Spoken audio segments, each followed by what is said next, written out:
So we'll have the same format as this morning, and I guess I'll be up to bat this afternoon.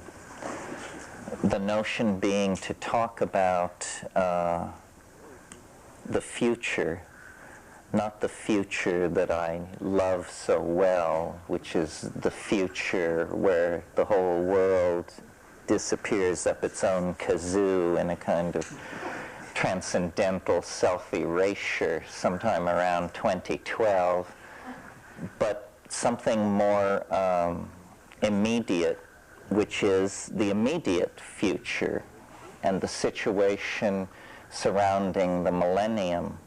The idea being that shamanism, if it's to make good on its claim of being a penetration into a kind of higher mathematical space, ought then to be a forecasting tool in any and all situations.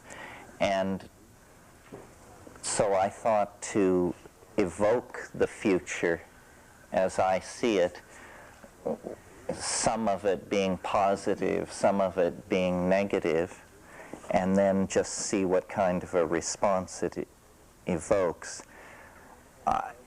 Recently, I've seen the future somewhat differently. I think in the wake of the Rio conference and then the large conference on AIDS that was held in Amsterdam, because it seemed to me, as a child, I grew up near Mesa Verde in the Four Corners area of Colorado, and we would always visit this as a family outing. And the great mystery the rangers would tell us is why these people died out, why they left the mesas after living there for 1,000 years. And this fascinated me, this concept of a culture dying out.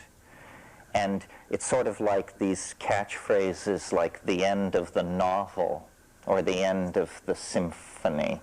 You know, you try to imagine how can such a thing end. And recently I've had a glimpse of how cultures slip away from themselves, and I think it's worth invoking so that it doesn't happen to us. It's hard for us to imagine our culture dying because it's a global culture. I mean, it seems to have unlimited resources that it can call upon, but when you travel in the third world, you encounter what is referred to in United Nations reports as deferred maintenance. This is where you go to the international airport and large pieces of plumbing are peeling out of the walls, or as you motor into the capital city, you see gutter reconstruction projects that have obviously gone on for decades with no conclusion.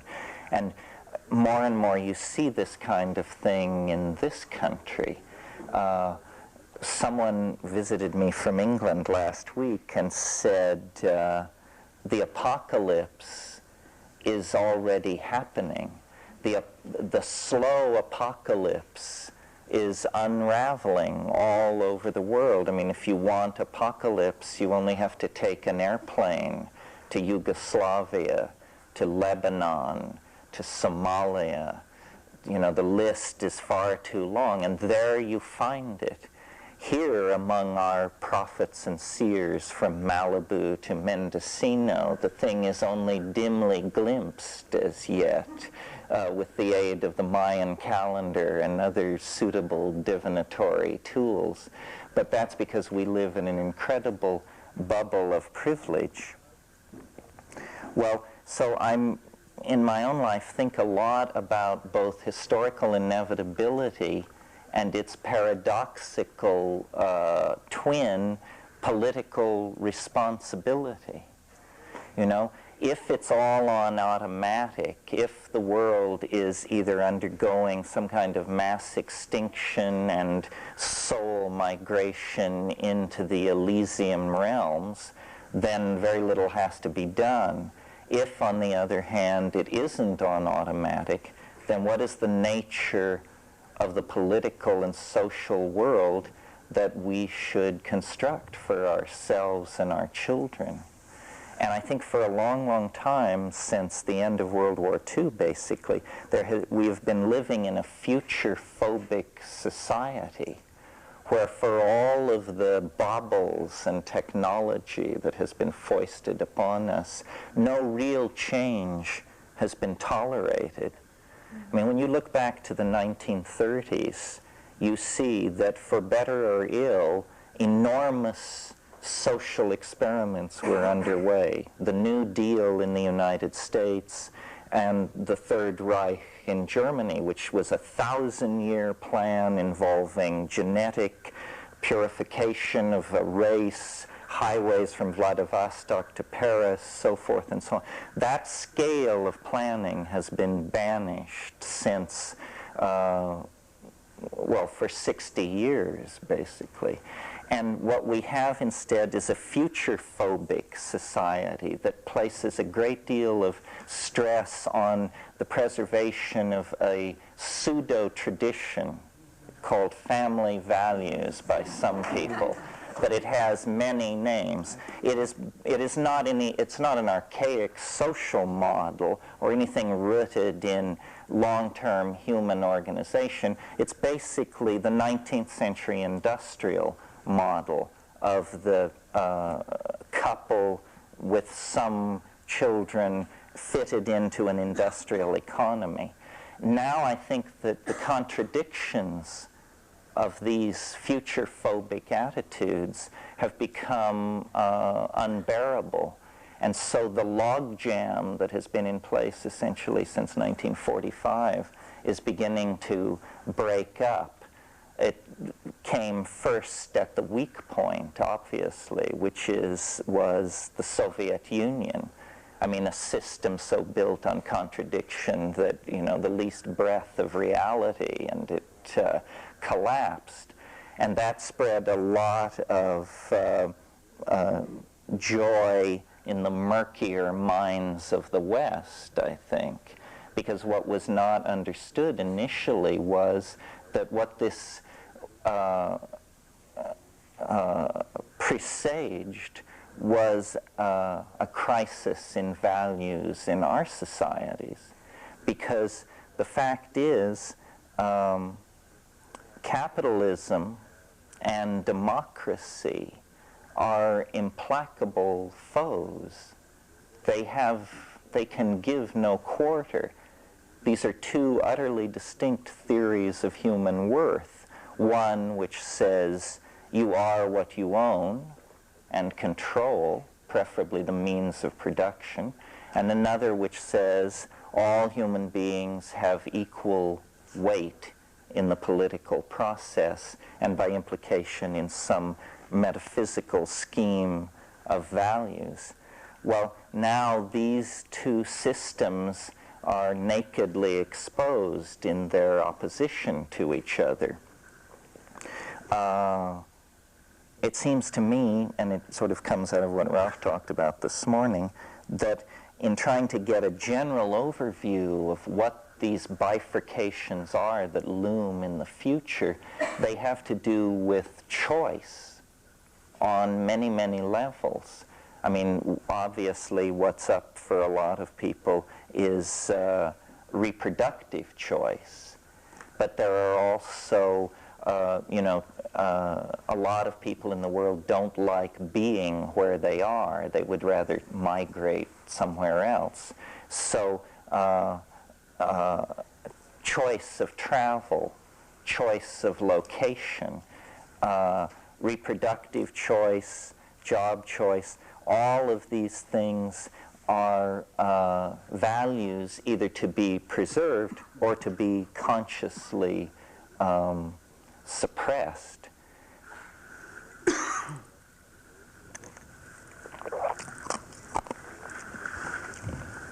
The global society is now an integrated unit in the sense that the data that it generates flows into central modeling institutions that then give a picture of it back.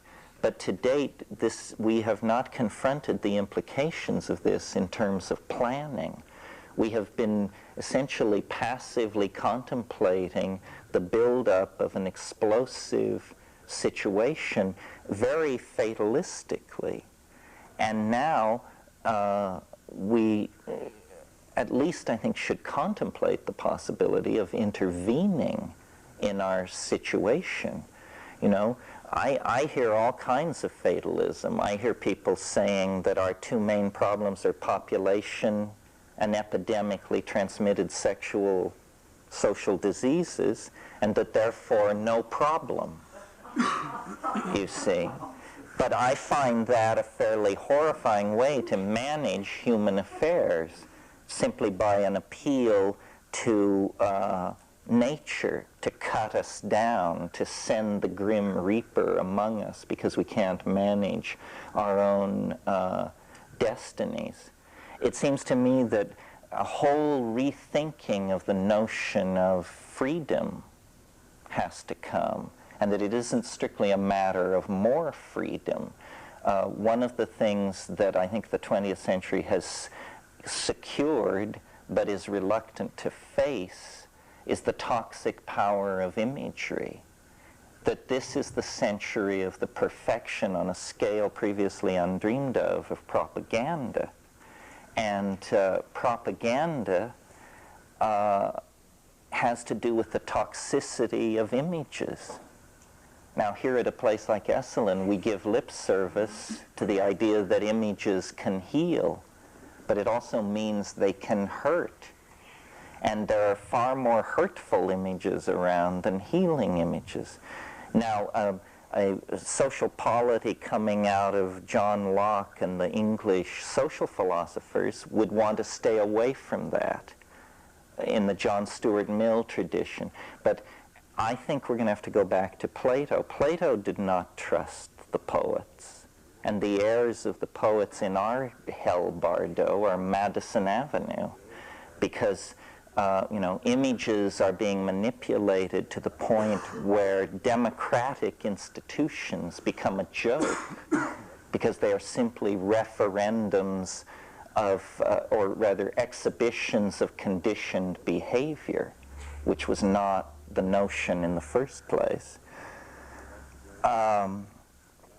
I'm trying to stay away from the obvious things on the political agenda: reconstruction of the environment, advancement of women to positions of power,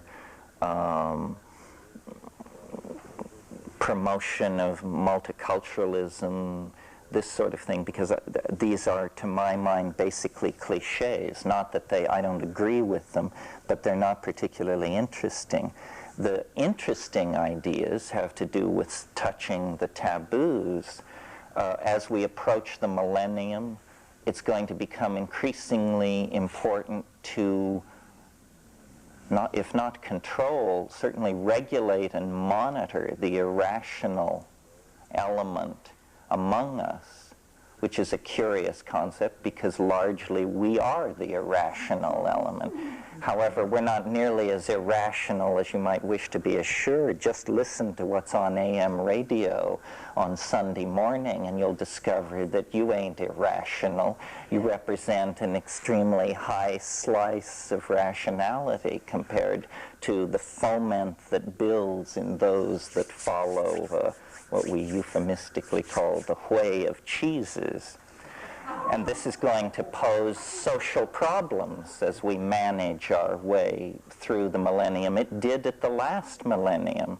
I mean, for the 3 years centered around 999, people simply stood slack-jawed in the streets of Europe with their eyes fixed on the sky. No work got done. Well, the consequences then were trivial. Now it's not so clear. I mean, what we're really caught in is a clash of values that's getting an unhealthy, where the traditionalist side is getting an unhealthy handicap because of calendrical coincidence. You know, just being born or living through the close of the second millennium poses all kinds of problems for societies that are trying to preserve humanist social values. If the Renaissance had begun in 985, I dare say it would have failed. Let's see, anything else? I guess I should just sum it up. The concept which lies behind this is the idea of guiding images. Eric Jansch, who I think we all related to, used to talk about this, that a society has to be given guiding images.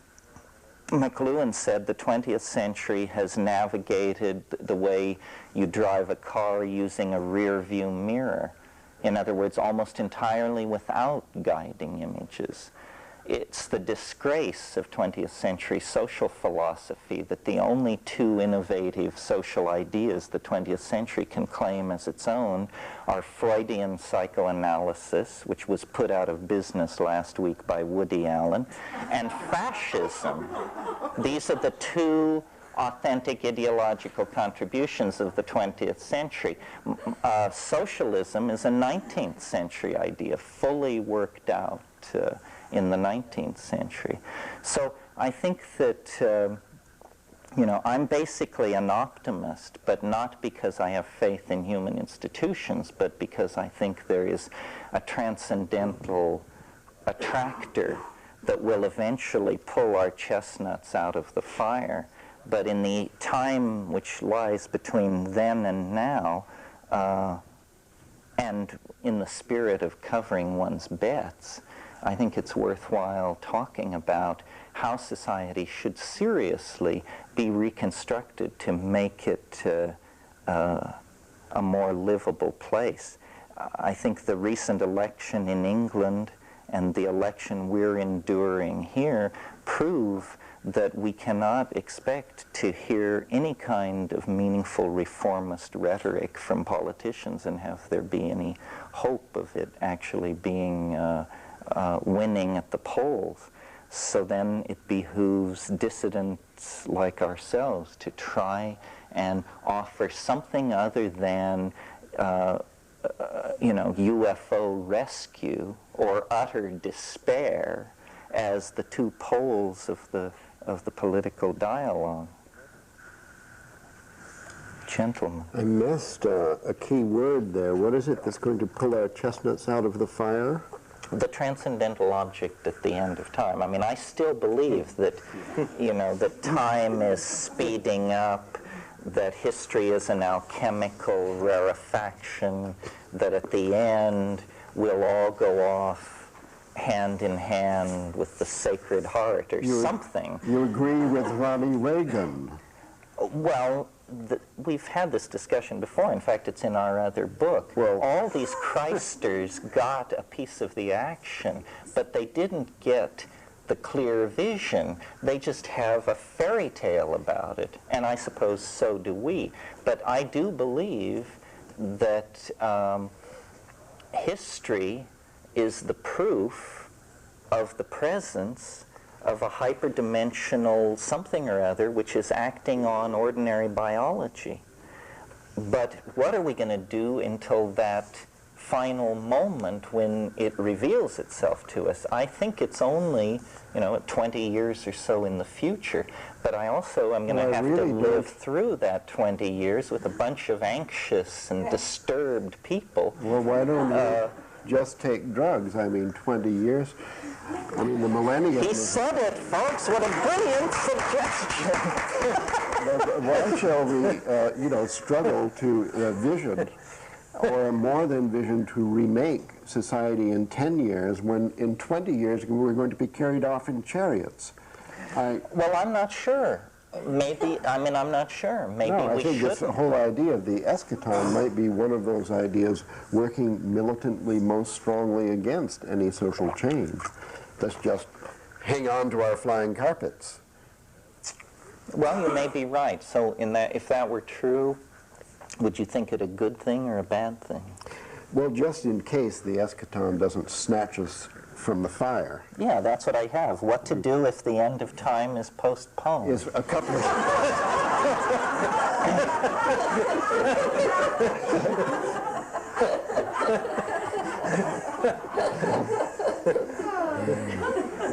So what would you suggest?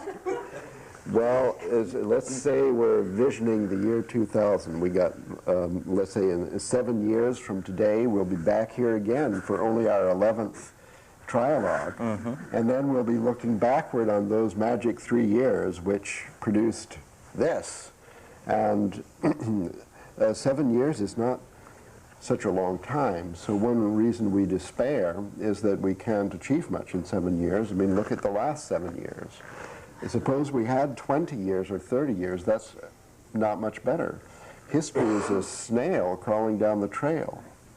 So I think we, just to inject a note of positivity, if that's allowed, let us think briefly of the years 1965 to 1968. They are in a short time. I mean, all of you were here, were somewhere nearby, and experienced a fantastic social transformation, more than we could have dreamed. Now, true, it died. It peaked and died. Nevertheless, what could be achieved, and it was kind of going in the direction we've been talking about. There we had the total transformation of the family into the extended family of a prehistoric tribal life. We had the resacralization of the world with new religions, some of them inherited from the pagan past, practiced on every mountaintop in California and around the world. There we had new forms of music, new forms of government, new schools, different ways of teaching, an entire new society, such as we feel we need now. And nevertheless, it failed. Furthermore, we experienced that it had faults in its structure, and also the staff. Some of the people involved, such as us, had faults which we carried along from our history in this dominator society that we couldn't expunge sufficiently rapidly to function successfully in the new family structures and so on. So when, for example, we can dismiss revolutionary movements of the environment and women's rights, on the other hand, the existence of these movements, which began with the failure of the 60s revolution and continue to this day, when another social transformation of that rapidity should start, if that were a possibility, then the progress made in the meanwhile might actually be the foundation for a success instead of a failure of that 3-year miracle. So that's just for the sake of optimism, to recall that a rapid change can take place, and we have made big strides as a family in the intervening years. So if we could achieve even a fraction of what was achieved in the 60s, that might actually be enough. Well, probably not, because, don't forget, there was the forces of opposition, right, with their, as documented in the end of your book, with their insidious campaign of crack cocaine, heroin from the Golden Triangle, and so on, destroying the heart of the revolutionary movement in urban America. So we need more than images. I think we need to think of a trigger, what you call a clarion call in your book. And, well, we want to avoid the use of the word revolution due to the fact that that always polarizes a equal and opposite reaction, which we don't want to trigger. But call it an evolution. An evolution. In the past, there have been all of these, you know, popular uprisings where actually the trigger, okay, we don't care who's elected, really, on the 2nd of November for President of the United States, because the government follows. It doesn't lead. We need leadership now. Leadership comes from people. That's us. So we don't want a violent revolution and destroying all these buildings downtown, but somehow we would like to see within 7 years a kind of a wake-up where a certain number of people just woke up and said, that's enough of that. That's all. Like the idea, and then to start doing it. We don't even know whatever triggered one of these major social transformations of the past, such as, let's say, the Renaissance, or the one we actually lived through, the 1960s. What triggered it? I know what you'd say. It's too obvious. It's what anyone would say. Well, try to go for the Renaissance. Money. Something is happening again. And maybe Rupert should tell us about the raves going on in London. But I don't know about that. I certainly think that the year 2000 is a way of focusing our minds tremendously. I find 2012 a kind of diversion from this exercise. It does make it seem almost irrelevant. 2000 is very much a subsidiary thing from the point of view of the 2012 scenario. It's at best a kind of temporary holding operation. I had hoped that we'd have a full-scale rehearsal for this revisioning exercise this year. I've been sadly disappointed. Since, as everybody knows, this is the 500th anniversary of the discovery of Columbus by the Native Americans. This is one of those historical moments which reaches popular consciousness everywhere. These calendrical moments can affect the consciousness of everybody. I mean, books that we write, or anybody in this room writes, or TV documentaries on public television reach a few, but this Columbus thing, Columbus Day this year, there's not going to be a man, woman, or child in the Americas who's not going to know about it. And the 500th anniversary could have been an opportunity for a tremendous revisioning of America, the new vision that America gave 500 years ago, and which still exerts a kind of fascination over the imagination of the world. What these people in Russia and Georgia and everywhere else want, what they're aspiring to, is something to do with what's happening in the west coast of the USA. So America's still the source of vision for the whole world, but unfortunately the vision that's coming out of Hollywood and TV productions here is not one really that fills one with tremendous optimism. So it could have been a huge revisioning opportunity, the new vision of where America could go for the next 500 years or just the next 100 years. And I'd hoped that there'd be a massive ferment of visionary activity in the Americas leading up to this year. Maybe it's going on, and maybe I just haven't heard about it. I don't think so. But so far, it's not given much hope for encouragement. I'd hoped this would be a rehearsal for the year 2000, when surely all of us will feel a need for some new vision to stumble into the next millennium with people like John Major and George Bush around, is not really going to be very inspiring for many. Many people are going to want a greater inspiration than that. And I find it very hard to see where it's going to come from, because it's not as if there are totally fascinating models of the future available at the moment. The only ones I find really exciting are the ecological ones, and those are largely negative. Stop cutting down the rainforests, stop killing the whales, just limiting the destruction that we're bringing about. In terms of positive visions, the ones that I find most exciting are ones that involve a return to local communities, the people walking around or cycling and not traveling everywhere, huge distances, enormous consumption of fossil fuels, emissions of CO2 and so on. But most forces are working against that at the moment. And even our present, I don't know how many tons of carbon dioxide have been released by our gathering here this weekend, a formidable amount. So we still haven't got that vision, and for me that's the thing we lack most, the vision of where we actually want to go. Because the vision of local community, which is the one I find most attractive, is still far away from the lifestyle of myself or most people I know. So I myself don't quite see where this new vision is going to come from. It hasn't emerged so far. So what you're saying is that the alternative vision that is offered is basically a steady state thing. It's all about stop cutting down the rainforests, stop releasing CFCs. Nobody ever says, but what about the future destiny of the human species? What's your plan for that? Well, I think that most people, when they confront that question, find it so horrific, you know, overpopulation, you know. Well, there's been a total, as you say, a total failure in leadership. How the Soviet Union could undergo collapse, and it's almost like there must be an official ban on suggesting a worldwide cutback in military expenditures. I mean, why isn't there a 20% cutback by everybody? How could that hurt anybody?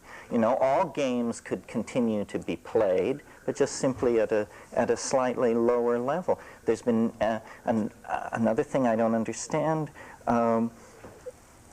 The collapse of the international military machine is creating mass joblessness, but at the same time they decide to end all manned space flight and high-tech space exploration, when this is clearly a perfect field in which to funnel high-tech military budgets and keep engineers employed, keep your technical base sharp, and not produce useless weapons and stuff that depreciates at a staggering rate.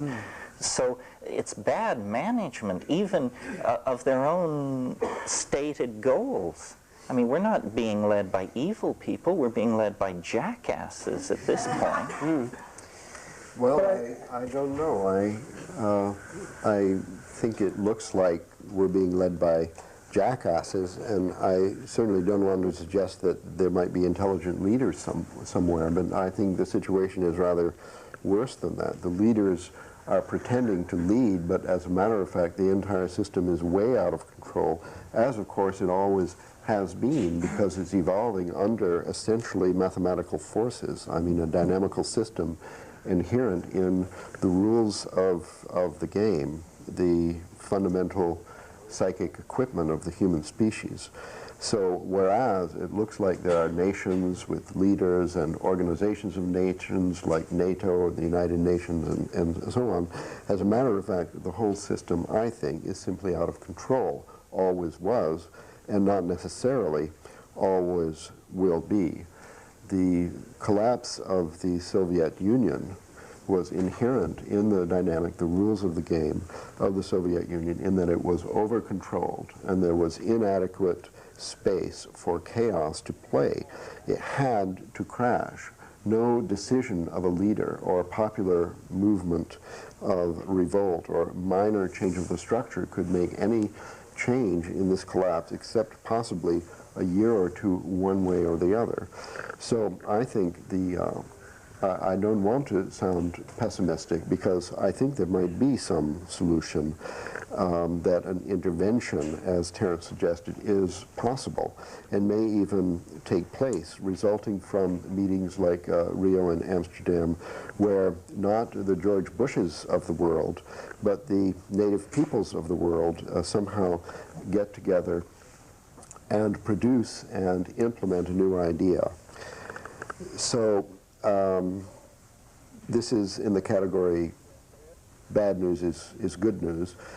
It seems pretty certain that a real nightmare is coming. It's evident. I don't mean the ozone hole and an increased rate of skin cancer. I'm talking about an ice age, glaciation, inhabitability of most of the northern hemisphere, the rapid flight of people from the northern cities like London and Copenhagen leaving for Portugal and North Africa. I'm talking about the collapse of the monetary system, the increasing poverty of the United States and later other developed nations, especially Europe, a process that would be accelerated by the unification of Europe as understood by the Danish voters and maybe a few other people in Europe. This, pretending that this catastrophe is not probable will almost certainly guarantee that it takes place real soon. So I think what we want to do is to vision the magnitude of the problem, and then to vision a few alternative miracles by which this catastrophe would be averted. And one of them I've been trying to advertise has to do with the incomprehensible complexity of the combined system of the environment and the economy. Now we have so many people on Earth, there's no way, just by returning to local communities, even if we could achieve that within 12 months, we could still not avert an economic catastrophe due to the fact that the economic system, there are so many people, there has to be an economy, it's highly unstable, and it's strongly coupled to the environment. So if we evoke any apparently wise move, intervention, risky experiment with regard to the environment, like make it impossible for people to cut a single additional tree in the Amazon, then the backlash, the uncontrollable, unpredictable backlash into the economy could actually be catastrophic and much faster than if we made no intervention. What we need in order to survive as a species is to increase our intelligence beyond the cleverness of, at present, the most clever people, the most radical thinking, the best artists, and so on. We need to advance our intelligence through coming to understand new mathematical structures and ways of understanding the complexity of the most complicated systems, so that if we were going to do an intervention, either with regard to the economic system, such as the unification of Europe, or the environment, such as making combustion of fossil fuel illegal or something like that, that this intervention that we plan to do, although still not guaranteed to work, would have its possibility of succeeding slightly increased from what it at present is. If we wait for a popular revolution, I mean, it's going to be good. The popular revolution in the Soviet Union didn't really help a bit because it's too late. And as your friend visiting from England suggested, it's already too late for us and for a lot of places around the world. Unfortunately, we don't have 50 years. And the strategy that I'm recommending, I guess I have already abandoned it because it takes too long. It seems to me, this is the microstructure of my own pessimism, that we don't even have 10 years really to avoid a really terminal situation for society as we know it, for the civilization of these past thousands of years. So the vision that I'm recommending in place of, I mean, the vision department here is empty. I'm saying let's avoid the disease of denial, because if we don't admit a problem, then there's no solution.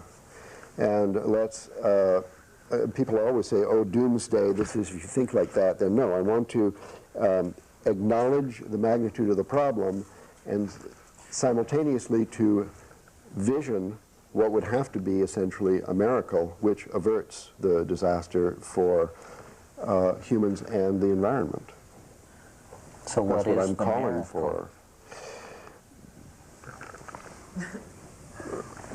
Well, I think that it's possible for people to get together and undertake a visioning process that will produce a miracle. We can't think up a miracle right now, but it would take a clarion call. That means, by all means, we have to avoid practicing denial.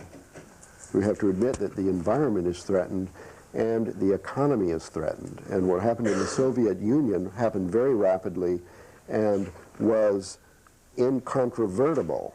And it's happened now, it's history, and yet they have a future. That may be happening here also.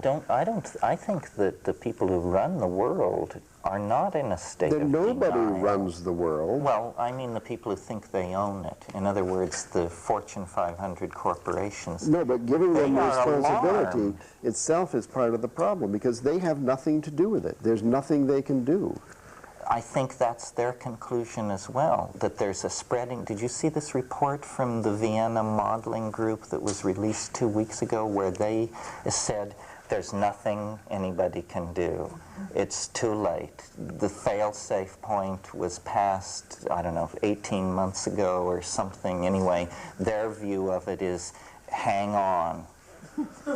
No, I think we can do better than that. I think let's just suppose for a moment that the doomsday people were right. Then, although it's very rapid, it proceeds in steps. So it would get to a certain step, which is, what, say the climate got 3 degrees warmer. Well, see, I don't think like you need so these exotic then, scenarios. You've got an epidemic disease going that could kill 7/8 of the Earth's population in the next 40 years. You don't need planetary dynamics or any of this woo-woo stuff. You've got a science fiction situation raging no, out of people are control. still completely denying that there's any problem. Most people. I think certainly these big corporations, say the 500 top corporations, I've had contact recently with one of them in Britain, Shell, the international oil company, and they have a think tank situated in London with the brightest people from their offices all around the world. And the job of this think tank is to think out future scenarios, because their managers are having to invest 20, 50 years ahead in some cases. And so they don't know what's going to happen. So they've got this group together. And this group that's trying to write the scenarios for the top managers of Shell doesn't know what's going to happen either. So they asked me to come along and to try and tell them what I thought was going to happen. Well, so I've spent some interesting days with these scenario writers in just one such company.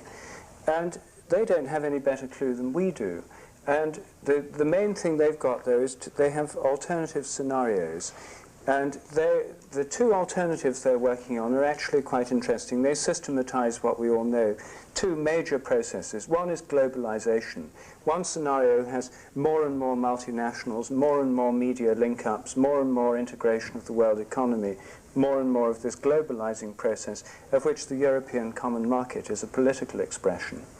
You know, the mega bureaucracy running Europe, then expansion of the Western European common market to include Eastern Europe and Russia, opening up Siberia and so on as part of a greater new European empire with vast hinterlands in the Soviet Union. It was Hitler's plan, I think. It's Hitler's plan, basically, that the EEC has inherited.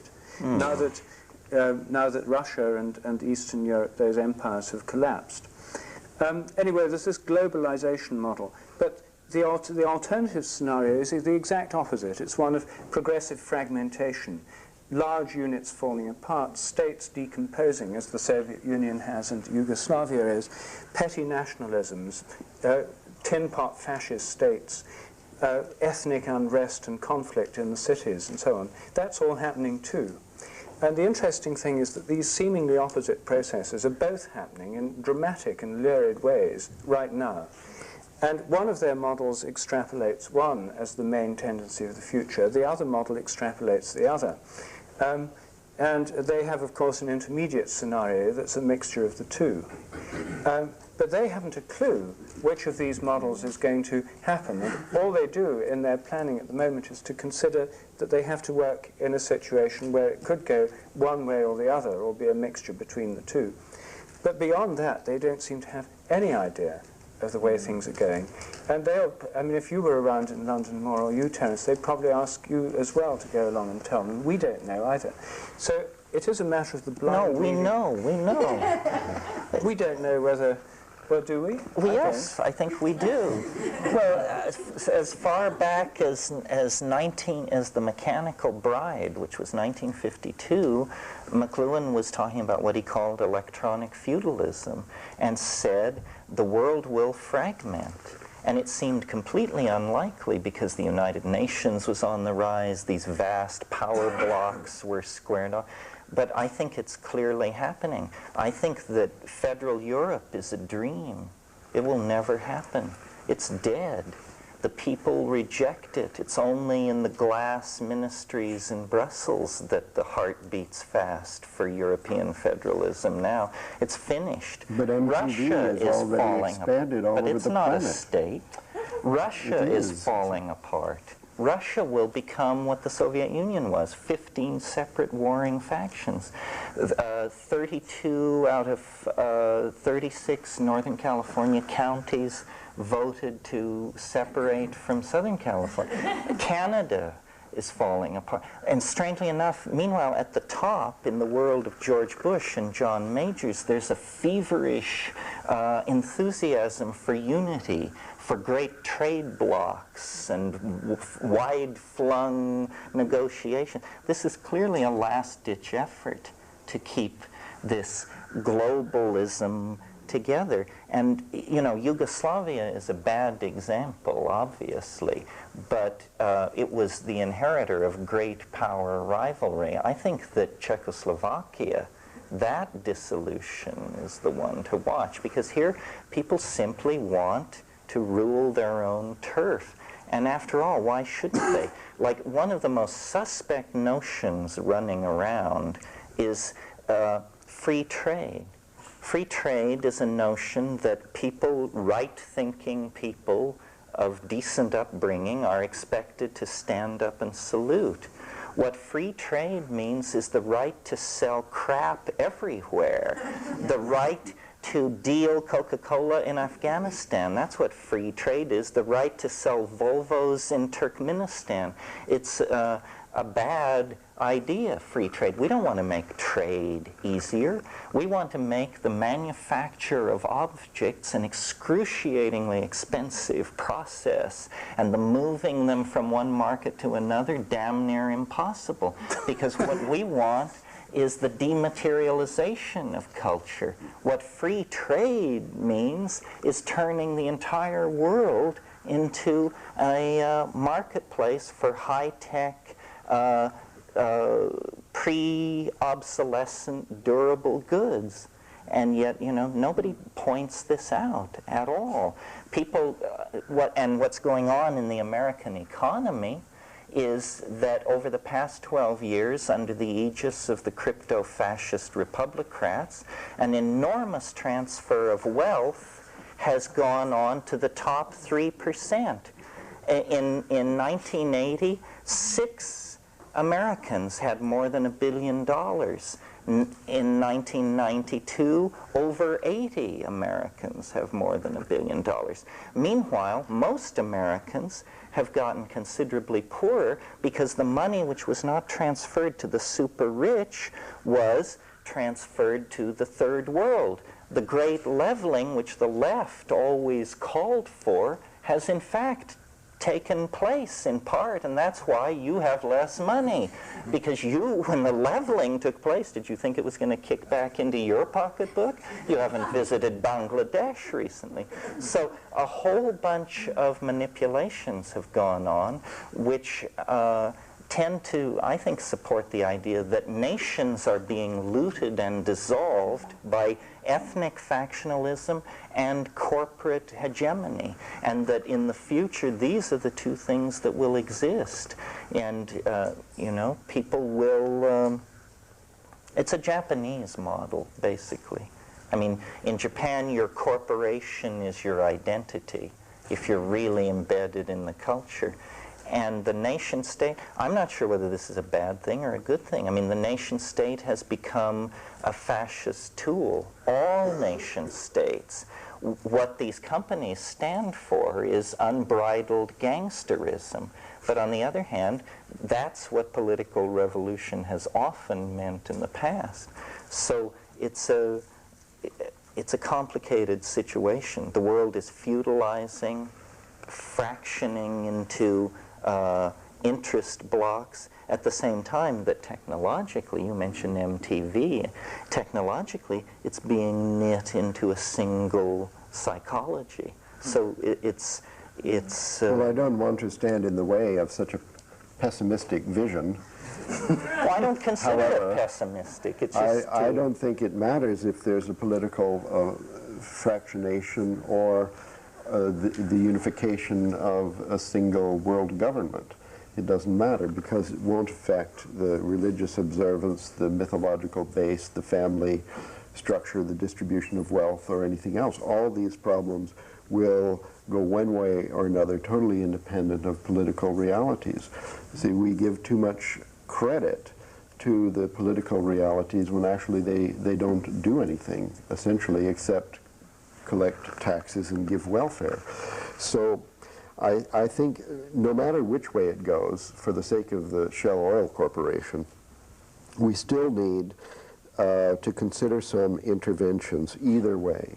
We need, for example, we need the empowerment of women worldwide without delay, without waiting a day. I mean, this has to be achieved because otherwise the overpopulation, I mean, it's irrelevant, the political organization of the country, and it's neither good news nor bad news if it goes this way or that. We need to have a vision on another level, let us say on the mythological level. We need to provoke a resurgence of shamanic practice. We need to make changes that everybody desires, changes that only need nucleation in order to, I mean, there's, the clouds are filling the sky and yet there's no rain. We just need to salt these clouds. That somehow it needs social transformation, has to come up from below as the crop circles come from the earth. We need a totally unexpected, miraculous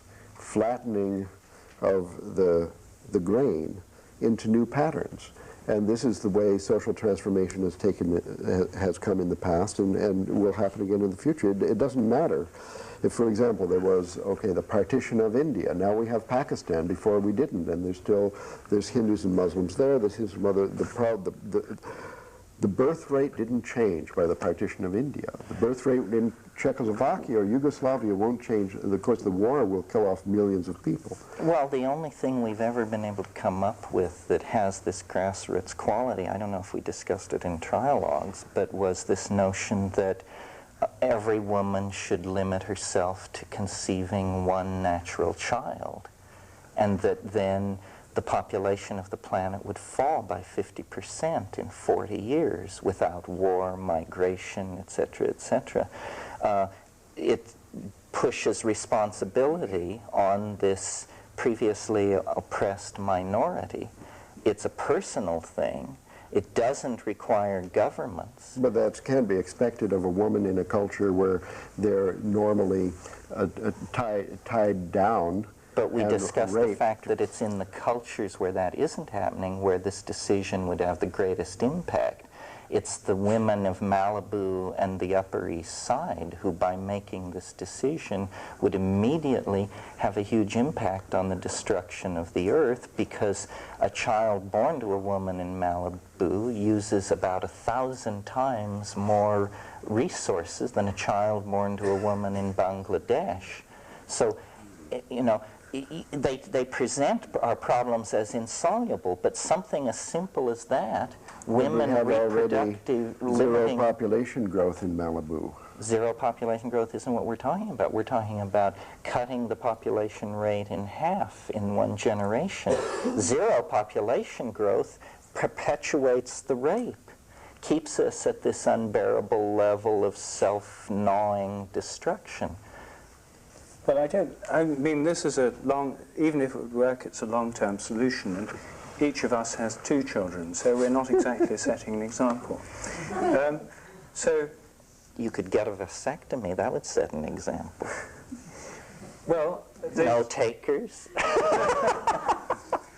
We're talking about a much more short-term need for change. I mean, if we're talking about the millennium, I mean, even if every woman started doing this today, it's not going to affect things much within 8 years. Well, you'd have to model that, but you may be right. So this miraculous thing that we're talking about clearly involves something of the scale of a huge psychic transformation or religious revival. I mean, religious revivals have changed the face of the world more quickly than most things. The rise of Islam, for example. The transformation of England in the early 19th century by a massive religious revival which totally transformed England, in general for the better. These things are, fundamentalist Islam is having a huge impact, for good or ill, over large parts of the world. And something of that kind seems to me necessary.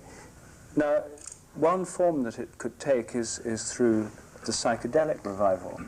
And interestingly, as you mentioned briefly earlier, this is actually happening in Britain at the moment. There's a massive psychedelic revival going on. partly because Britain represents an extreme case of overdevelopment and collapse of the older order. I mean, the sense of decadence, of things falling apart in America is nothing compared with what we've lived with for much longer in Britain, a decline over decades from world power, from economic domination. Now, through Thatcher and the successor Conservative government, an undoing of many of the better aspects of our social institutions, a sense of disempowerment and despair among many people, economic recession deepening and deepening, with no light at the end of the tunnel. All these things have combined to deprive most people of any sense of faith in the democratic process, in the normal political and economic mechanisms. And as people contemplate falling incomes, and as children now expect to earn less than their parents rather than more, as has been the case for many generations, there's a situation where the old models, the old hopes, don't really apply anymore. Socialism is no longer a hope for many. And in this moral vacuum and in this visionary vacuum, what is happening but a massive psychedelic revival, the rave scene, which is sweeping the youth of Britain. I should think probably, I don't know what the percentage, but my impression is about 50% of the youth of Britain is now caught up in this. It's now swept the provinces. It started in London a few years ago. It's now sweeping through, even through small towns and so on. These huge parties at which people dance wildly all night, having consumed MDMA and LSD, leading to a revival of interest in psychedelics and in 60s type music. And now, of course, as Terence knows full well, but some of you may not, the rave scene in Britain has discovered Terence McKenna. So there's this other direction, all normal kinds of means of hope and action have been blocked, and what's happening is an expression of trying to find some way out or way forward or just way sideways or just to have a good time, which is having a big effect at the moment. But it's difficult to see where that could go beyond itself, you see. Although it's an expression of a desire for some kind of spiritual renewal, a kind of new tribalism, dancing all night, a sense of incredible unity with everybody else through the MDMA, the shared beat, the sense of new vision through psychedelics. But so far it has no political organization, no expression. It represents a need for a huge transformation and vision, but one which can't in itself actually go anywhere, in my opinion. Yes, I think in the 60s that what gave the American thing a focus was people could unite around the notion of stopping the war. And in fact, when the war was sort of stopped, then the whole thing was more blunted and muddled. So in the absence of a clear vision or a clear task, it is hard to know where it goes. You're right. So then the question is, there's no clear vision there right now, as we seem fairly clear. There are little indications of one. There are communities here and there doing things in a different way. It's not all bleak. There are signs of hope, shoots of spring, and so on. But basically, there is no really clear vision, so how are we going to get one? That seems the problem.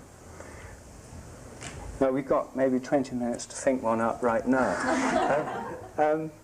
Or else we have to think of ways in which we might be able to come up with one. What about some kind of collective vision quest? Is that a way? Well, I mean, wasn't that what spaceflight was? It was the shamanic flight cast in a technological mold. Yes, but it didn't work, did it? I mean, the jet travel is, in a sense, shamanic flight cast in a technological and commercial mold. And most of the dreams of modern civilization, limitless mobility, flying through the air, seeing what's going on somewhere else, these are all the technological realizations of shamanic visions. These things have been envisaged for thousands of years by shamans. Now we can all have them for, just the press of a credit card. Well, it seems that a social transformation is imminent in Britain. This, if successful, would then be exported to the rest of the world.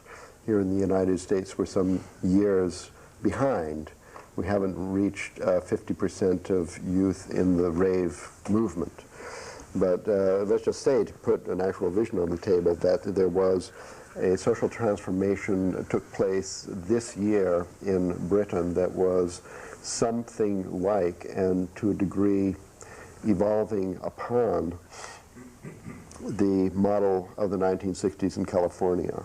And unlike that one, it sort of succeeded. Is this fantasy too much to hold? But we need religious, mythological, ethical, social, political structures to emerge in this movement in Britain. Well, one thing that might, I mean, we have to think of some idea and put it there, not that we're going to do it, but maybe somebody would actually have an idea that would take hold, so we'll try. The church attendance in England, I believe you told me, is down to 2%, whereas in the United States it's still 24%, but of course declining rapidly. Well, if you take all denominations, in the US it's about 50% and in Britain about 9%. So 9% is close to zero. It's going fast again. It's far ahead of the United States, where for some reason in the Midwest things are really slow to, I don't know. But Yahooism. These churches in England, I've seen this in the Cathedral of St. John the Divine in New York, that the budget problem in that church is actually destroying all its spectacularly innovative programs. So these churches in England are desperate for even maintenance funds. The roof leaks, the rain is coming through, pretty soon they'll just be a pile of rubble. It'll look like Glastonbury Abbey. So perhaps what we need is that the raves would take over these vacant, unused churches and move the raves into the churches and try to psychedelicize them just slightly more, because I don't want to put down ecstasy, but it's a little bit lacking when it comes to true vision. And a little psilocybin poured in there. A little psilocybin poured in. If there was an international cartel as greedy for the salvation of human life in the biosphere of planet Earth as the current cartels are greedy for totally meaningless and useless piles of money and arms, then they would start, taking these piles of money and putting them into churches. Now, this year, making attractive raves with more availability of synthetic and natural psilocybin or DMT, ayahuasca, and well, what else? Let's think it up. Well, actually, there's an opportunity. I mean, there was an effort to do something somewhat like what you're describing with somewhat different players. You know that Canary Wharf is the tallest building in Europe, and you know that it was Canary Wharf? The tallest building in Europe. It's in London. It's in London on the Docklands, and it was built by Olympia in York, a company run by idiots of such depth that they have managed to get themselves $7 billion in debt. Go figure. So on the 4th of July, there was an effort by the rave culture to seize the Grand Piazza at Canary Wharf, figuring that if they could hold it for 24 hours, they could get 250,000 people to come into London onto the Docklands, and they would liberate the tallest building in Europe and just... And stone it. No, enter and live in it from top to bottom. However, Scotland Yard had intelligence on all this and stopped all traffic moving into that area after there were only 1,000 people in the piazza. So it's like a replay of the 1960s. There's that old problem that the man gets there first. It's no good trying to steal the buildings. We've been through that. Violent revolution only worked in the 19th century. What we need now That's a great is a point. conspiracy with the leaders of the church. They've got to understand that there's no other hope for the survival of the Anglican church establishment. This is the last hope to maintain these buildings, is to move young people in them. I went to the temple with my mother. There wasn't anyone younger than 85 years old attending there. So it may still be 50% in the United States, including all denominations. Well, this 50% is all older than 50. So I think the church, I mean, are they beyond the possibility of understanding that this is an opportunity for the future life of Christianity transformed, young people in the church, not only having a good time, but getting religion. But how does this plan square up against Voltaire's observation that mankind will know no peace until the last politician is strangled in the entrails of the last priest? Give us Voltaire here today, and let's discuss this. I think he will agree with me. We are the priests. We are the politicians. Who's this Voltaire? He's one of us too. But climbing in bed with the dominator institution par excellence as the first move in trying to create a sane society at the turn of the millennium sounds to me like an offer of free real estate. We can't build all these enormous and expensive buildings or gigantic fields. Well, I'm into taking the church, but instead of negotiating, joining we could just with the hang church. All these people who claim ownership, point out that we're the original owners. Us. The lease is up. They've had it 2,000 years, and we're back. We're talking about mom and dad. The LSD in the water supply. Ah, it always comes down to that. Rupert, maybe you should rescue us. Well, I mean, Maybe we don't deserve the miraculous change is obviously going to have to involve this new vision. It has to involve some spreading through society. It has to involve some kind of institutional framework, because otherwise it won't have any way of gearing in with the way people live. I don't think that a purely, and the acid house scene at the moment is based on the Terence McKenna model. It's the anarchic model, and we'll see what happens. But I myself don't think it's likely to have any big or enduring effect. So what about, I mean, visioning, I mean, do you spend much time trying to vision what you would like the world to be like if you could actually write down a feasible scenario for the year 2000? Well, I don't know. We know what we don't want it to be like. 2000 is a little close, but if you move away from the idea of some deus ex machina ending, then it seems to me that we could direct resources. They publish these pies of the world output of GNP, and 40 to 60% of it is going into military budgets. The way money is being spent is absolutely crazy. In other words, we could clothe the naked, feed the hungry, cure the sick, probably with 30% of global GNP.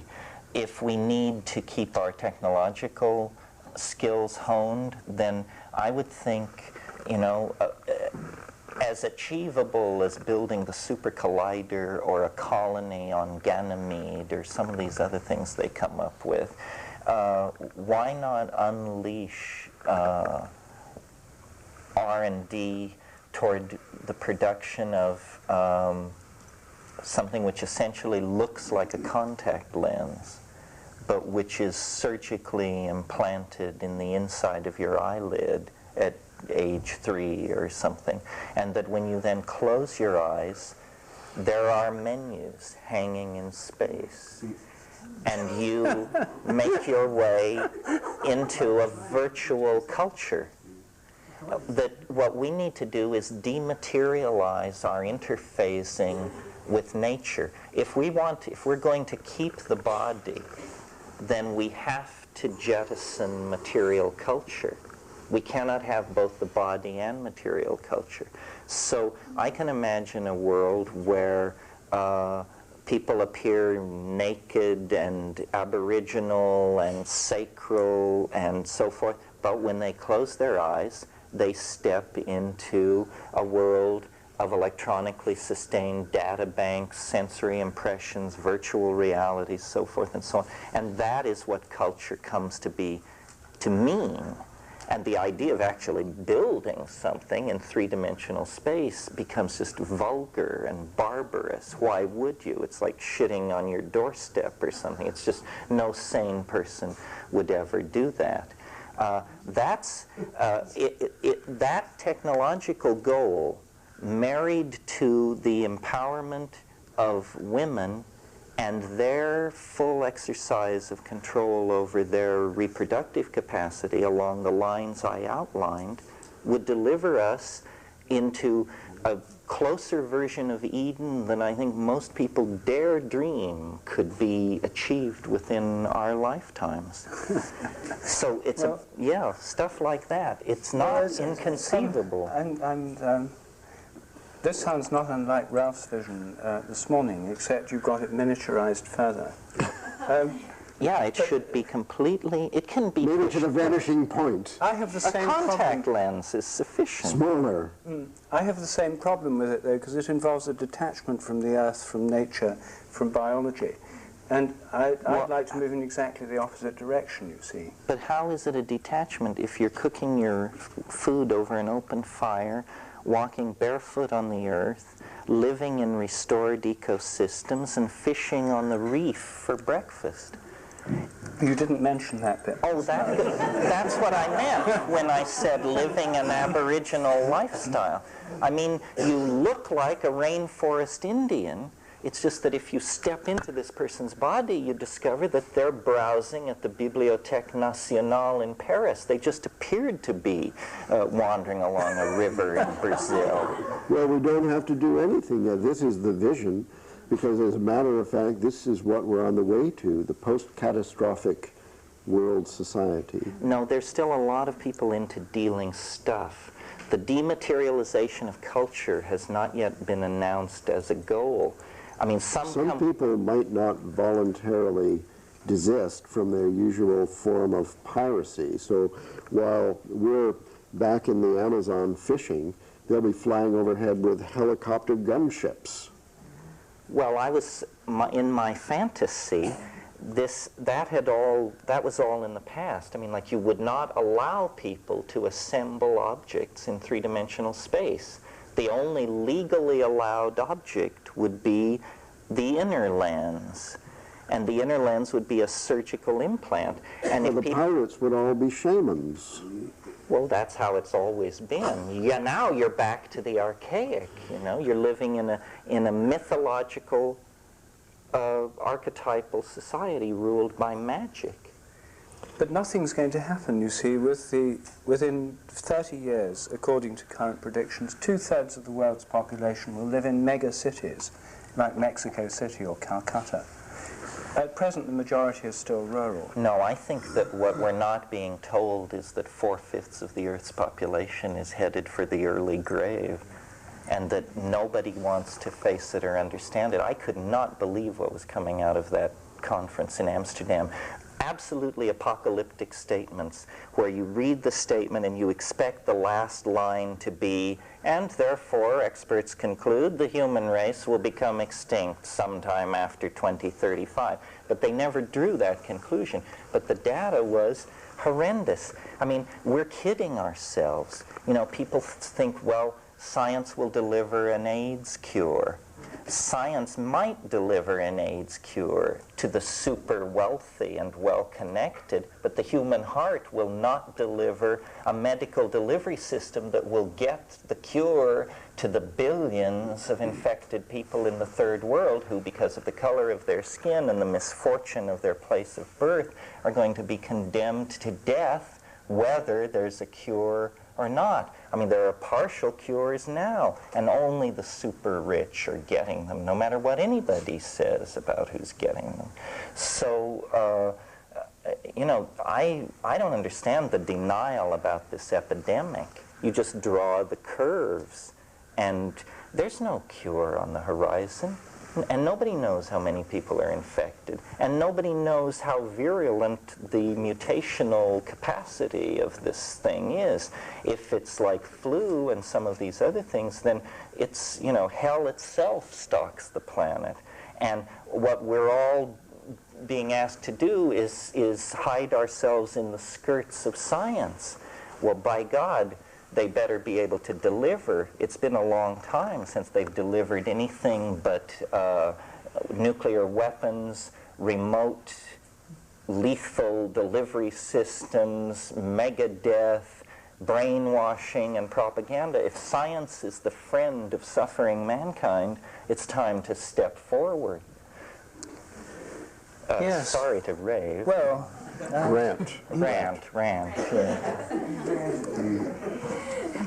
I mean, it's clear that the all these crises, problems, etc., are coming faster and faster. The thing that I think is important is to realize that if the social order does break down, if these crises do overwhelm us, there's no longer going to be any place for rational deliberation, international agreements, and you couldn't get someone in Bosnia to sign an agreement to cut CO2 emissions according to some rational plan. The moment when we can still do that is perhaps now, but as things break down further, it'll be less and less possible for any global vision or rational planning, chaotic models on computers and so on to be put into place, because those all depend on intact institutions, functioning civil services, and so forth. So a plunge into not the kind of anarchy you would advocate, but old-fashioned anarchy of the most unpleasant kind seems quite likely in many parts of the world.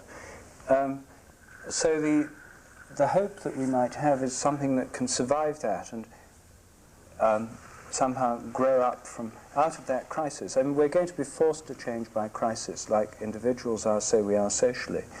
But at the moment, we still hope we can do it by some kind of rational plan and international agreement.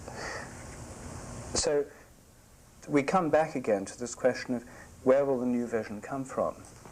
And I think that at the moment we all seem to think we can only rely on miracles. I suppose all we can do is pray for it.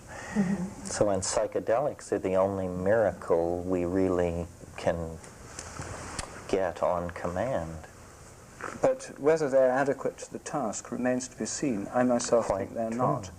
The psychedelics may help the coming into being of the new vision. Psychedelic vision quests with the intention of finding or seeing this new vision may be our best hope.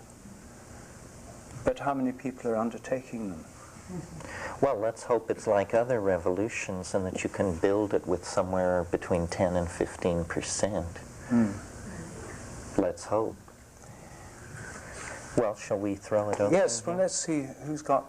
We haven't got that good an idea of where to go. Let's see if anyone else has.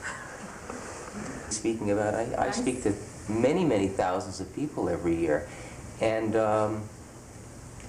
I think what people really want is to be inspired by someone who's doing their thing, living a living example. Maybe that's what we lack in politics. And so for me, rather than spending the whole time talking about that the world's going down the tubes, which has been going on forever anyway, I'd really like to just spend the time having fun and being an example of this thing that is going to create this shift. Yeah, well, I think that's a wonderful approach. But the problem is, you see, that in terms of global problems like toxic gas emissions, CO2 emissions, the way we all live, the very fact we're here at all, every one of us has probably burned up I don't know how many gallons of gas to get here. That there's, women in our society are consumers as much as men are in terms of, waste, toxins, and so on in the environment. That inner change has to be related to this ecological dimension, and if it's going to have any larger context in the world. And it's a kind of luxury in a developed country. But I haven't yet seen how this works through into a totally transformative thing that will affect the ecological problems. I just see it in my own community. I was 4 years ago,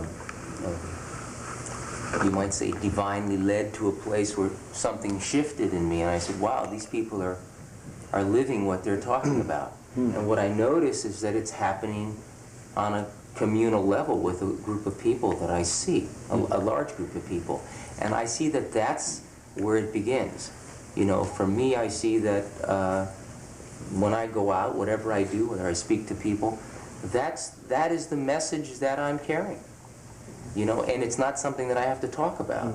or that any of us have to talk about. It's just part of what we exude as part of the process of our life. And I don't know, I don't know what else to, to say about it, but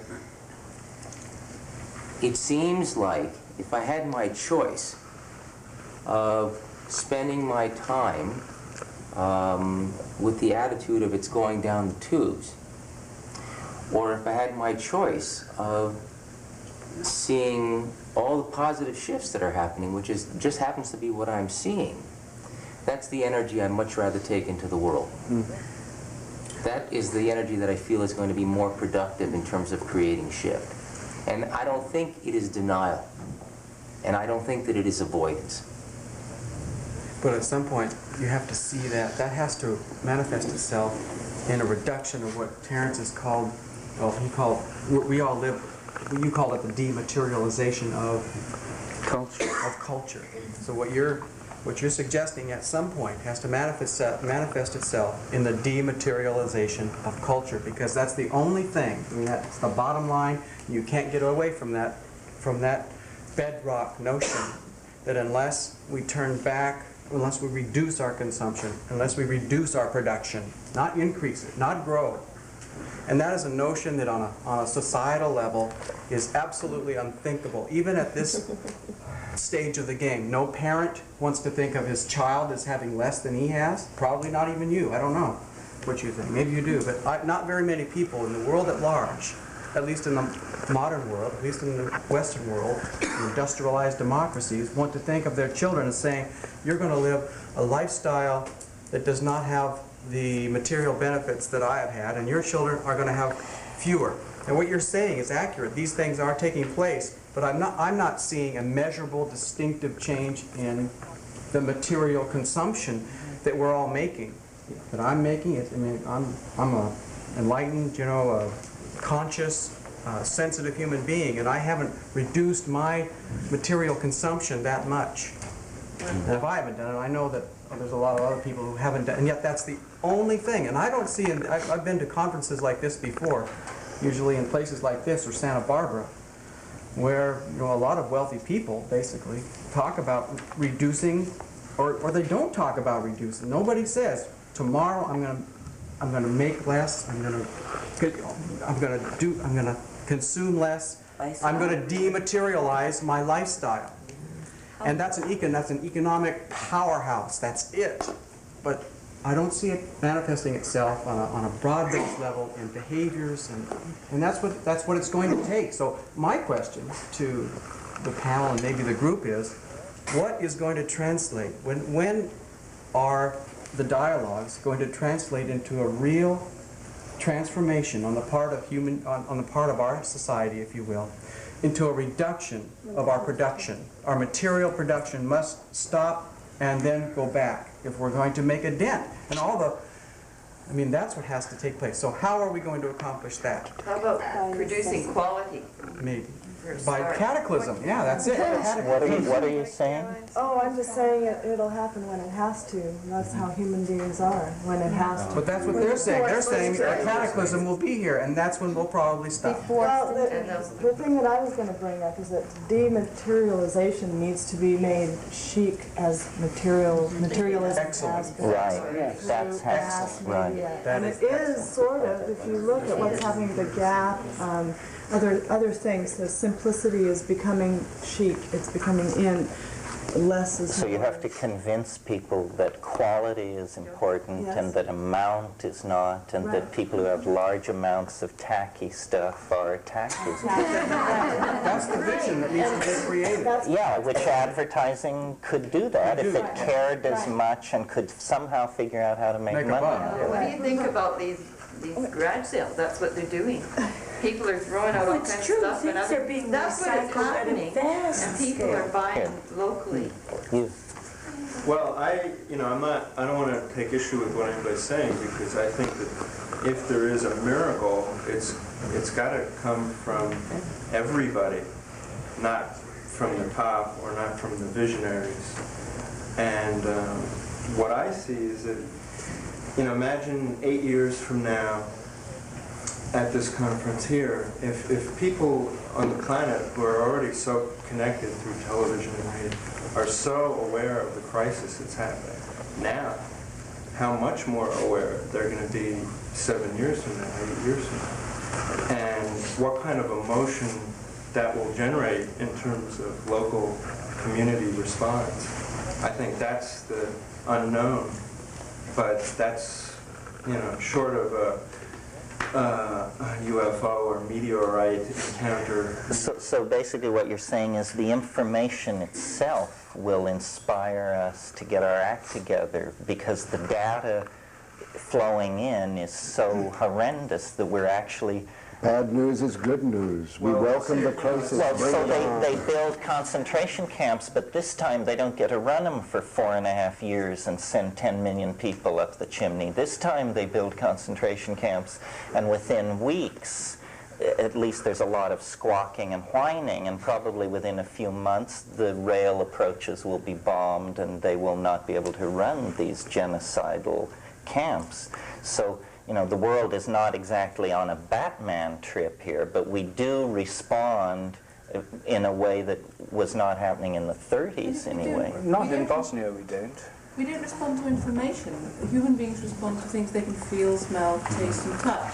And all these catastrophes that are so imminent are all things that we're told about, but until we actually feel them, smell them and taste them, I don't see how we can really change. We can't go on the sun anymore. Yes, I'd just like to say, I really, you know, the perk up there and the trickle down and all of that is very good in human emotions. And the thing is, it would be wonderful if all of us could do what we're supposed to do and say things. I have 4 grandchildren. My concern, and I've never been so jaded in my life as I am now with the world situation. My big concern is exactly what you were talking about, or at least what I inferred that you were talking about. We don't have time. Right. We just simply have run out of time, barring some sort of technological miracle. Informational sources certainly can help us by letting people know we've run out of time. We are over-propagandized. I mean, look at Bush with the recession. I mean, everything's fine. People would just go out and spend money, right? I mean, he's a candidate of change. The recognition simply has to be there that if we have any chance at all, we have to act immediately and do everything we can, and then we may lose.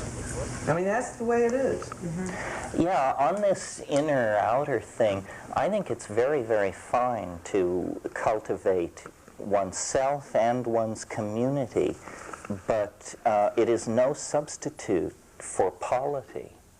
And, you know, ultimately, your responsibility, as John Donne said, is every man. You know, and if you're Buddha and the rest of us all succumb to epidemic diseases, it's a sorry statement on your spiritual accomplishment. Yeah. I think that, you know, are all taking care of our individual selves, as you're saying. I think that is certainly one answer, but that presupposes the kind of calendrical habits that have been put on us, that everything sort of will be all right. I'm willing to say that there's certainly a possibility that there could be, let's say, an end point in time. The human race is on a race towards some finish line that we really don't know what it is, and yet we're being bounced to us in some way are images of how we possibly have to transform to meet that. So if we postulate that there is this end point, maybe an attractor, that sort of puts a light on what we're doing. You know, I watched my brother's little kids, and they're completely oblivious to the effect that they have on their environment. The mess they leave doesn't matter to them. And I think I saw a metaphor for the way we are as adults. We're not, you know, that's not what we're about. We're not about sustaining the planet. I think we're about doing something else. Mm-hmm. And that's what we have to figure out, what it is. How are we being attracted by this endpoint? And we have to align ourselves with that. It's a mystery. But we all have to ask ourselves the question. Well, I stayed away from that subject simply because, for me, it's slightly later than 2000 AD, but I agree with you. I mean, I think that, you know, the Earth is not our mother exactly. It's more like the placenta. And something is going on here in this species. It's been going on for 100,000 years, long before history, long before Western man, long before Greece, long before Christianity. There has been something fomenting in this one species. And it seems that, you know, we are going to burst through into some kind of super dimension, and we don't really care what kind of mess we leave behind. The planet groans in travail because the planet would like to get back to business as usual, coral atolls, glaciers, volcanoes, the usual menu. But it has to shed this information-infected, technology-producing virus that has taken hold of it. And as soon as we part, we will feel much more relieved, because our dreams, which are the dreams of the imagination, can be unfolded in superspace or outer space. Anyway, they can't be unfolded on the ground of a planet. When we unfold our dreams on the surface of a planet, you get Los Angeles or London. This is not what we're striving for. It's a sorry symbol for, you know, the cities of the heart that we would build if we could. It isn't. In some ways, it is indicative of what we're striving for, though. Cities. Oh, you mean that these are like intimations of immortality, in Wordsworth's phrase? Yes, I think that we're going to a grand destiny and that the planet will survive this, but consciousness is the flashlight to throw on the path. And we will probably be pulled, sucked, hammered, and pushed into this destiny if we refuse to become conscious. But why do that? Why not grease the slides? Why not get in on the plan and help it forward? It seems, you know, it's the only game in town. Yeah. There's another game, recovery. Planetary. There's a fence to straddle here. I think the apocalypse is upon us. I think you would agree, Dr. Abraham, that the system is sufficiently complex that it is no longer controllable. You said that, and that your proposition of we can do just this to the defense spending and it will change this and that. Well, a chaotic, recursive system doesn't operate that way. You have no idea what that's going to ultimately do to the overall economy. That could cause the crash right by itself. Yes, well, somebody said at this point all this country needs is for people of goodwill to be elected to high office. And when these people rush into the burning factory and start throwing switches and spinning valves, you'll blow the whole psychosocial shithouse sky high. So if the system has become so if the system has become sufficiently complex that this may well be an inevitability, then what these people are talking about becomes the ultimate important thing, because somebody's got to tunnel through that. Somebody's got to be there on the other side to say, wait a minute, what did we do wrong there? Well, but there's another possibility. It may be out of our control, but it may not be out of control. The eschaton is there. The eschaton is there. What is the eschaton? The eschaton is the hyper-object at the end of history that, like an enormous magnet, is organizing the iron filings of societies, messiahs, housewives, and day nurses, and orienting it all toward an expression of divinity which lies at the end of the historical process. In other words, history is an agitation in biology that precedes the eschaton, and it only takes it 25,000 years to rise out of the sea of chaos. But you mean like we came here to play a game and we're playing it out? And it's played out. It may be on... And on this hopeful it's almost over, leave, yeah. And Earth will survive without us, and we'll be somewhere else. It was a chance met affair. It was an alliance of the road. Jim Lovelock believes that the microbes will try again. Right. Would this be Yeah, exactly, that notion. So the end product of it was we evolved to a higher state of consciousness and being and connecting with God. Oh, Taylor was a little more optimistic than Terence. No, I don't think so. It's the same idea. I don't understand why you think it's so pessimistic. It is, get this maybe straight. I don't understand you. When you talk about the eschaton at the end of history, are we talking about the end of history and the beginning of post-history? No, or are we just talking about the end? Well, we're talking about the end of history, and what that is the erasure of all boundary. So the only thing I can imagine that to be is pure love. So how can that be pessimistic? Don't you get it? Men and women, the boundaries disappear. Life and death, the boundaries disappear. Spirit and matter, no boundary. We get to carry on our lives in a post-historical realm in the sky, disembodied, it's eternal. And having graduated from the destroyed it can't be described as disembodied because that would imply boundaries. Anything you can say about it out of the language that it springs is necessarily unfaithful to it. Well, I think that Teilhard de Chardin had in mind something more like what we've got, except there was a change in consciousness so that practically every person was connected up into an infinite field of consciousness that was basically love, that was Christ, that was the Messiah. It wasn't in the sky, it was on earth. We still had trees and I think surfing. you read him wrong. It continues to go out into space. Really? Not even into space. Some other... Yeah, some other realm, the transcendent realm of the deity. We're going home. Home. This is only temporary. Yeah.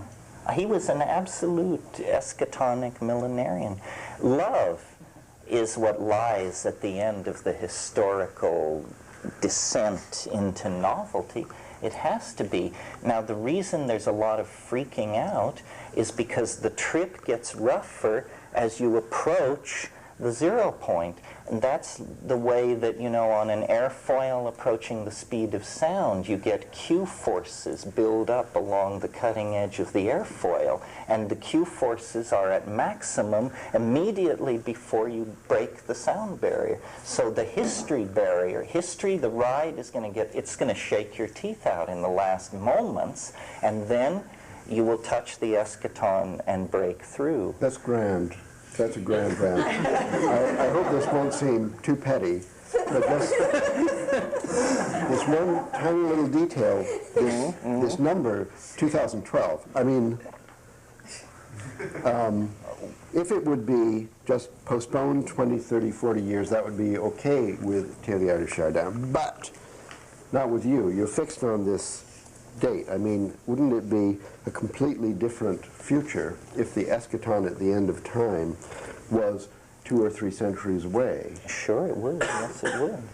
But when you look at the curves of population, CFC release, rising radiation, toxification of the oceans, spread of nuclear waste, spread of... A lot of other pessimists have given us 35 years. Well, so I'm an optimist. I say 20 years.